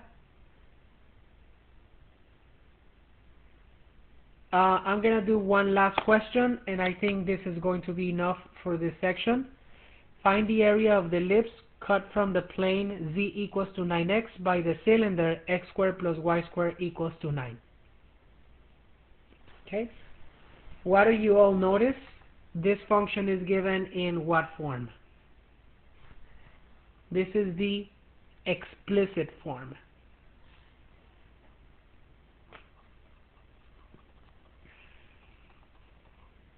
Explicit form.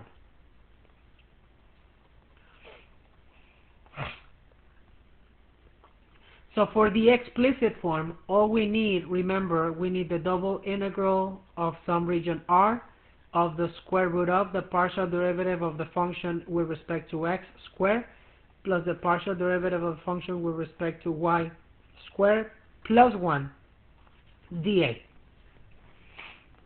Okay?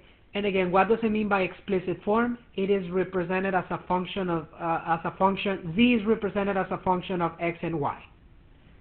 Okay, so let's go ahead and work it out like this. So then I'm gonna rewrite this f of xy equals to 9x. Even though it's just a function of x, I think it should work. The one that causes the issue is the other one, that the implicit form. If it doesn't have a z in it, then that's when it could cause an issue. So get the partial derivative with respect to x. That will be 9. And the partial derivative with respect to y is going to be 0, right? So the surface integral, surface area, equals the double integral. We need to find the limits. This is a cylinder, so on the xy plane, this looks like a circle, and that circle has a radius of 3. So in other words, we can do a polar integration. It enters on a radius of 0, and it leaves at a radius of 3, and then theta goes from 0 all the way to 2 pi.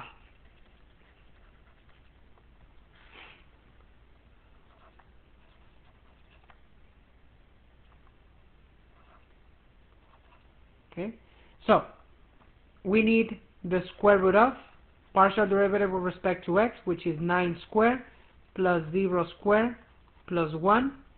And then we're going to do times r d theta. Okay, so surface area is going to be the integral from 0 to 2 pi times the integral from 0 to 3 of the square root of 81 plus 1, which is the square root of 82, r d theta. So integrated with respect to r would be the integral from 0 to 2 pi of the square root of 82 over 2. Okay, r squared from 0 to 3, and then we do a d theta.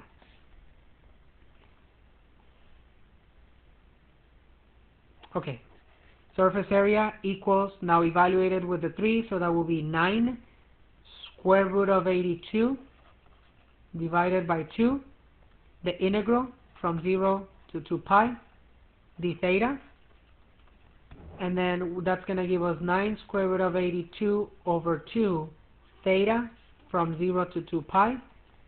When we put the 2 pi in it, that will be 9 square root of 82 divided by 2 times 2 pi, which is going to give us 9 pi square root of 82 square units. This will be the area of the ellipse cut from the plane by the cylinder x squared plus y squared equals to 9. Let's verify if there's any additional information that I need to provide to you.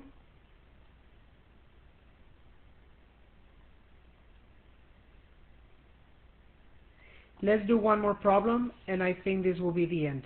This problem, question 21. Okay. We want to find the area of the surface x squared minus 7 natural log of x plus square root of 55y minus z equals 0 above the rectangle R, where the rectangle goes from x equals to 1 to x equals to 4, y equals to 0, y equals to 1 in the xy plane. Now, what do we notice about this function? It is given in the implicit form. Okay, so for the implicit form, we're going to need the double integral of the region R. The region R is rectangular, and since this rectangular region, so let's talk about this really quick. Since this rectangular region is on the xy plane, it says that it goes from x equals to 1, okay, to x equals to 4. And then from y equals to 0 to y equals to 1. This is the rectangular region. Since this region is rectangular, what can we say? That when we're looking at a normal vector, okay, this is the region R. When we're finding our normal vector, unit normal vector, okay, that unit normal is going to be a k vector. That will be your unit normal. Okay. So the formula is the magnitude of the gradient of the function divided by the magnitude of the dot product of the gradient of the function and that normal vector k. Okay, in this case we said that normal vector is k, because that vector is a unit normal to the region of integration. Okay, so let's work this out. So we need first a function in terms of x, y, and z, which is already given, you see, because the function is already equal to 0 right here. So then that would be x squared minus 7 natural log of x plus the square root of 55y minus z. So we need to get the gradient of this function. That would be the partial derivative with respect to x, which is 2x minus 7 over x. The derivative of natural log is 1 over x, so that will be 7 over x. Right? I plus the partial derivative with respect to y would just be square root of 55j, and the partial derivative with respect to z is negative 1k. Okay? I can combine these two, so that will give me this. Multiply by x, so that will be 2x squared minus 7 everything over x, I, plus the square root of 55j, plus negative 1k. Now the next thing we need is we need to get the absolute value of the gradient. That would be the square root of, square this component. Let me fix this. 2x squared minus 7 divided by x, I'm going to square it, plus the square root of 55 squared, plus negative 1 squared. And this gives us the square root of, I'm going to square, well, I'm going to leave it like this for now. Actually, I'm going to square it because we need to see what's going to happen. So if I square this binomial, that's going to give me 4x to the 4th power minus 7 times 2 is 14, double, so 28x squared, and then plus 7 squared, which is 49, divided by x squared would be x squared, plus the square root of 55 squared would be 55, plus 1 squared would be 1. Okay? So I'm going to combine those constants. So we're going to end up with 4x to the 4th minus 28x squared plus 49 divided by x squared. And then that's going to be plus a 56. Then I need to put them together using the common denominator x squared. So the absolute value or the magnitude of the gradient would be this. The square root of 4x to the 4th minus 28x squared plus 49, and then plus the 56x squared, everything divided by x squared. Okay, so basically what I did, I multiplied this one by x squared, top and bottom, right? And then I put them together. The next thing would be, that's going to give us a square root of 56x squared minus 28x squared. That's going to be 28x squared, positive. So it will be 4x to the 4th plus 28x squared plus 49, everything divided by x squared. We can factor, this one is a perfect square trinomial, because 2x squared and the square root of this will be 2x squared gives me this, and this one is 7 squared, and then and then 7 times 2x squared is 14x squared, double is 28x squared, right? So this one can actually be factored into a perfect square trinomial, which is 2x squared plus 7 squared divided by x squared, and the square root of that will be 2x squared plus 7 divided by x. That is the absolute value or the magnitude of the gradient of the function. The next thing we need to do is get the magnitude of the gradient, the magnitude of the dot product of the gradient of the function and the vector k, which is the unit normal to the area of integration. So basically, the I component and the j component, since there is no I and j on this one, they will become zeros. And all we're going to get is negative 1 times 1, which is going to be negative 1.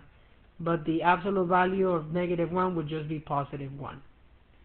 So when I divide, like on the integral, this divided by this, which is 2x squared plus 7 divided by x divided by 1, it's just going to give me 2x squared plus 7 divided by x. So surface area equals to the double integral, okay, of 2x squared plus 7 divided by x, and I'm just going to do a dx and then a dy. You see that the dx is going to go from 1 to 4, and the dy goes from 0 to 1.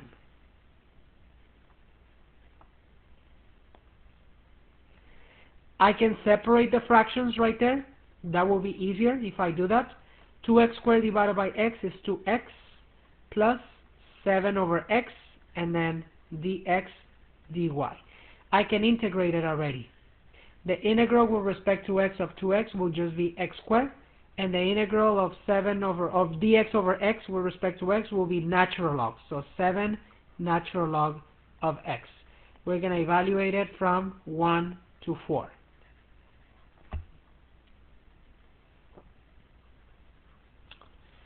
So surface area, the integral from 0 to 1, put the 4, so 4 squared would be 16, plus 7 natural log of 4, then minus, put the 1 squared is 1, plus 7 natural log of 1.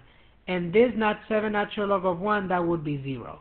So then we're going to get 16 minus 1, which is going to be the integral. Well, I forgot the dy. Let me put that here. This is equal to the integral from 0 to 1 of 15 plus 7 natural log of 4 dy.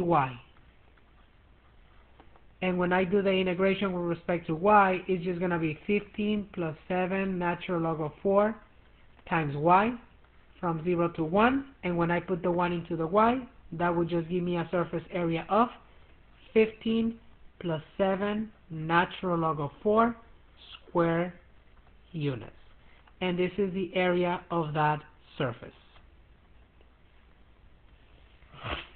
We just found the area of the surface, of this surface, on this rectangular region.